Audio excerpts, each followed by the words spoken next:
చూపిస్తా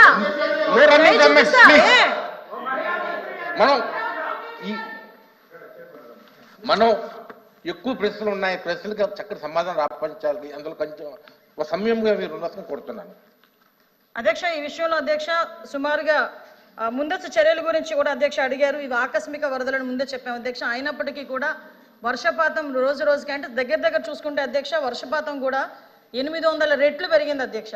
అంటే సాధారణంగా జరిగే వర్షపాతానికి కన్నా చాలా ఎక్కువగా వర్షపాతం అనేది నమోదైంది. విజయవాడ పరిసర ప్రాంతాల్లో దగ్గర 36 సెంటీమీటర్ల వరకు కూడా వర్షం నమోదవటం, అదేవిధంగా కృష్ణాకి కూడా దగ్గర 11,43,000 క్యూసెక్స్ వాటర్ కూడా చేరటం మనందరికీ కూడా తెలిసింది అధ్యక్ష. దానికి సంబంధించి మనం అందరం ఇక్కడ ప్రభుత్వ యంత్రాంగం వెంటనే స్పందించింది అధ్యక్ష. వెంటనే స్పందించి ఇమీడియట్ గా ఇక్కడ సుమారుగా 294 సహాయ శిబిరాలు, అదేవిధంగా 1717 మెడికల్ శిబిరాలు కూడా ఏర్పాటు చేసుకోవడం జరిగింది. దాంతో పాటు వాళ్ళందరికీ కూడా 10 రోజులకి సంబంధించి 1,15,00,000 ఫుడ్ ప్యాకెట్స్ కూడా వాళ్ళందరికీ పంపించడం. రిలీఫ్ సంబంధించి ఫుడ్ ప్యాకెట్సే కాదు అధ్యక్ష, క్యాండిల్స్, మ్యాచ్ బాక్సుల దగ్గర నుంచి మొదలు పెట్టుకుని వాటర్ బాటిల్స్ వాటికి యూజ్ చేసుకోవడానికి కూడా, తాగడానికే కాదు అధ్యక్ష, వాటర్ యూజ్ చేసుకునే దానికి కూడా వాటర్ కూడా పంపించుకునే ఏర్పాటు కూడా మనందరం కూడా చేసుకున్నాం అధ్యక్ష. అదేవిధంగా జరిగిన నష్టం అంటే ఇందులో అధ్యక్ష ఆహార పొట్లాలకి ఇక్కడ ఒక విషయం కూడా చెప్పాలి అధ్యక్ష. ఒక దార్శనికత కలిగిన నాయకుడు ఒక క్రైసిస్ని ఎలా మేనేజ్ చేస్తారని చెప్పడానికి ఒక బెస్ట్ ఎగ్జాంపుల్ కింద చెప్పొచ్చు అధ్యక్ష. మొత్తం విజయవాడ మొత్తం నగరం అంతా కూడా ఆ పార్ట్ ఏదైతే ఉందో ఆ పార్ట్ మొత్తం నీట మునిగిపోతే అక్కడున్న వాళ్ళకి ఆకస్మిక వరద కారణంగా వాళ్ళు బయటకు వచ్చి ఈ ఫుడ్ ఎసెన్షియల్స్ కూడా తీసుకోలేని పరిస్థితిలో ఫుడ్ తీసుకెళ్ళి ఇవ్వడానికి కూడా ఒక్కొక్క సందర్భంలో ఇబ్బంది పడే సందర్భంలో, హెలికాప్టర్లు కూడా పనిచేయని సందర్భంలో డ్రోన్స్ను ఉపయోగించి మొట్టమొదటిసారిగా ఫుడ్ సప్లై చేసిన గవర్నమెంట్ ఏదైనా ఉందంటే ఇప్పుడు ఎన్డీఏ గవర్నమెంట్గా మనందరం కూడా గర్వపడాలి, అభినందించాలి అధ్యక్ష. దీంట్లో కాంట్రవర్సీ కూడా ఏమి లేదు, అభినందించాల్సిన అవసరం కూడా ఉంది. ఇప్పటి వరకు డ్రోన్స్ను ఉపయోగించి ఫుడ్ సప్లై చేసిన పరిస్థితులు కూడా ఎక్కడ కూడా కనిపించలేదు. దీంతో అధ్యక్ష మొత్తం జరిగిన నష్టం అధ్యక్ష దగ్గర మనకి వ్యవసాయానికి చూసుకున్న అధ్యక్ష 23,297.45 హెక్టార్లు, హార్టికల్చర్ 11,177.77 హెక్టార్స్, పశుసంవర్ధక సంఖ్యలో 89,010, మత్స్య పరిశ్రమ 632, దెబ్బతిన్న గృహాలు 98,662, R&B రోడ్స్ దగ్గర నుంచి చూసుకుంటే అధ్యక్ష 664.810 కిలోమీటర్స్ అధ్యక్ష.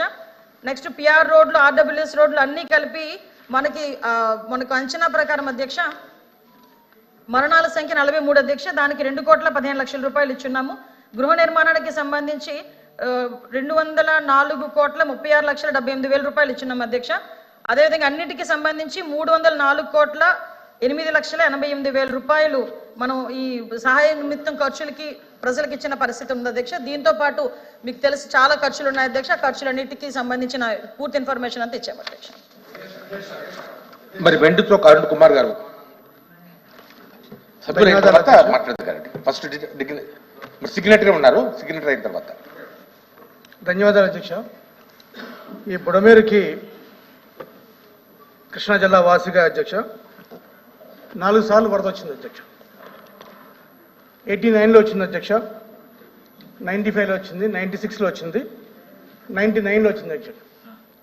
ఈ 4 సార్లు వరదల్లో 3 సార్లు వరద చంద్రబాబు నాయుడు గారు ముఖ్యమంత్రిగా వచ్చింది అధ్యక్ష.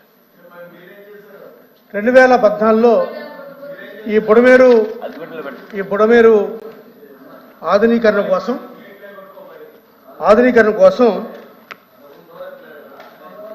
464 కోట్ల రూపాయలతోటి చంద్రబాబు నాయుడు గారు